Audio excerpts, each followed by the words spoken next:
নমস্কাৰ, আজি হৈছে 22 মাৰ্চ।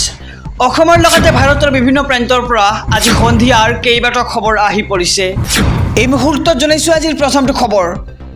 অহা 1 এপ্ৰিলত প্ৰতিগৰাকী মহিলাই লাভ কৰিব 10,000কৈ টকা। সাজু কৰক নথিপত্ৰ। হয়, ঠিকেই শুনিছে। ৰাজ্যৰ মুখ্যমন্ত্ৰী ডক্টৰ হিমন্ত বিশ্ব শৰ্মাই এই সন্দৰ্ভত কৰিছে ডাঙৰ ঘোষণা যে ৰাজ্যৰ লাখ লাখ মহিলাৰ বাবে ভাল খবৰ আহি পৰিব অহা 1 এপ্ৰিল তাৰিখে। 1 এপ্ৰিলত আত্মসহায়ক গোটৰ মহিলাই লাভ কৰিব প্ৰথমটো কিস্তিৰ ধন আৰু 31 মাৰ্চত প্ৰকাশ পাব লাখপতি বাইদেউৰ চূড়ান্ত তালিকা।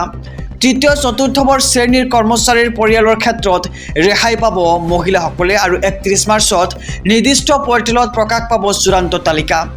চাৰিচকীয়া বাহন থকা পৰিয়ালৰ মহিলাই লাভ নকৰে এই আঁচনিৰ ধন। কোনে কোনে লাভ নকৰিব আৰু কোনে কোনে লাভ কৰিব লাখপতি বাইদেউৰ ধন, আমি সবিশেষ জনাইছোঁ SB অসম মিডিয়াৰ সমূহ দৰ্শকক।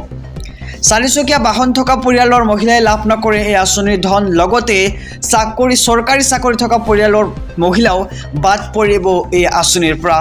বাছ ট্ৰেক্টৰ যদি ঘৰত থাকে তেন্তে তেওঁলোকে নাপাব লাখপতি বাইদেউ আঁচনিৰ ধন। প্ৰায় 26 লাখ মহিলাই লাভ কৰিব উদ্যমিতা আঁচনিৰ ধন। আৰু অহা 1 এপ্ৰিলত বিহালী সমষ্টিৰ পৰা আৰম্ভ হ'ব লাখপতি বাইদেউ আঁচনি ধনৰ বিতৰণ। আৰু মুখ্যমন্ত্ৰী ডক্টৰ হিমন্ত বিশ্ব শৰ্মাই এই সন্দৰ্ভত কৰিছে ডাঙৰ ঘোষণা যে ৰাজ্যৰ লাখ লাখ মহিলাৰ বাবে 1 এপ্ৰিল তাৰিখে আহি পৰিব ভাল খবৰ। 1 এপ্ৰিলত আত্মসহায়ক গোটৰ মহিলাই লাভ কৰিব লাখপতি বাইদেউ আঁচনিৰ প্ৰথমটো কিস্তিৰ ধন আৰু 31 মাৰ্চত প্ৰকাশ পাব লাখপতি বাইদেউ আঁচনিৰ চূড়ান্ত তালিকা। এই মুহূৰ্তত জনাইছোঁ আজিৰ দ্বিতীয় নম্বৰ খবৰটো। ৰেচন কাৰ্ডৰ হিতাধিকাৰীৰ বাবে আহি পৰিছে ভাল খবৰ। 5জনতকৈ অধিক সদস্য হ'লে আপুনি লাভ কৰিব 2 কেজি চেনি, 2 কেজি দাইল আৰু 2 কেজি নিমখ। হয়, ঠিকেই শুনিছে। যদি আপোনাৰ পৰিয়ালৰ সংখ্যা 5জনতকৈ অধিক তেন্তে আপুনি লাভ কৰিব এইসমূহ সামগ্ৰী।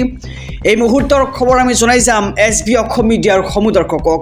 ৰেচন কাৰ্ডৰ হিতাধিকাৰীৰ বাবে আহি গ'ল ডাঙৰ খবৰ।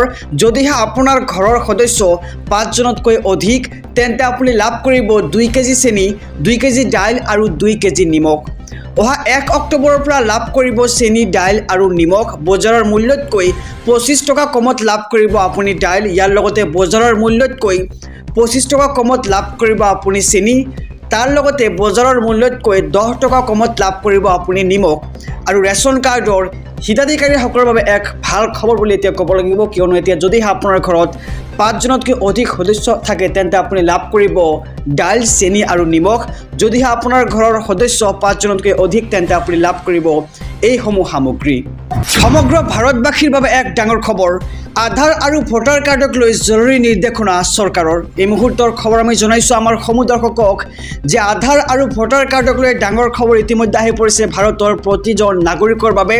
ভোটাৰ কাৰ্ডৰ সৈতে লিংক কৰিব লাগিব আপোনাৰ আধাৰ কাৰ্ডখন। সংবিধান আৰু আইন অনুসৰি এই সংযোগীকৰণ ৰূপায়ণ হ'ব। আৰু নিৰ্বাচন আয়োগ, কেন্দ্ৰীয় গৃহ মন্ত্ৰালয়, বিধায়নী বিভাগ, UIDAIৰ বৈঠকত লগ হৈছে এই ডাঙৰ সিদ্ধান্ত। সংবিধানৰ 326 নং অনুচ্ছেদ অনুসৰি ভোটাধিকাৰ কেৱল ভাৰতৰ নাগৰিককহে দিব পাৰি। বৈঠকত নিৰ্বাচন আয়োগৰ এই মন্তব্য।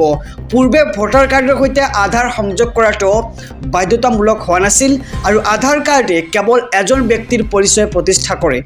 এতিয়াৰ পৰা ভোটাৰৰ সৈতে আধাৰ নম্বৰ সংযোগ কৰাটো বাধ্যতামূলক কৰা হৈছে সকলো নাগৰিকৰ বাবে। শীঘ্ৰেই দেশত আৰম্ভ হ'ব ভোটাৰৰ সৈতে আধাৰ নম্বৰ সংযোগীকৰণৰ প্ৰক্ৰিয়া। আৰু আধাৰ কাৰ্ড আৰু ভোটাৰ কাৰ্ডক লৈ ডাঙৰ খবৰ ইতিমধ্যে আমি জনাইছোঁ আমাৰ সমূহ দৰ্শকক যে ভোটাৰ কাৰ্ডৰ সৈতে আপুনি অতি শীঘ্ৰেই লিংক কৰি পেলাওক আপোনাৰ আধাৰ কাৰ্ডখন। আৰু ডাঙৰ খবৰ দিছে এতিয়া নিৰ্বাচনী আয়োগে। আহিছোঁ পৰৱৰ্তী খবৰৰ মাজলৈ। সমগ্ৰ ৰাজ্যবাসীৰ বাবে এক ভাল খবৰ বুলি ক'ব লাগিব, কিয়নো আজি বিয়লি PMAYৰ হিতাধিকাৰীৰ একাউণ্টত সোমাইছে 37,500 টকাকৈ। মুঠ 1,80,000 টকা 3টা কিস্তিত ধন পাব চৰকাৰী পকী ঘৰৰ বাবে। এই মুহূৰ্তৰ খবৰ আমি জনাইছোঁ আমাৰ সমূহ দৰ্শকক যে PMAYৰ ঘৰ বিতৰণ মুখ্যমন্ত্ৰী ডক্টৰ হিমন্ত বিশ্ব শৰ্মাৰ। আজি ঘৰ পাইছে মুঠ 3,88,358টা পৰিয়ালে। আৰু আজি বিয়লি হিতাধিকাৰীৰ একাউণ্টত সোমাইছে 37,500 টকাকৈ।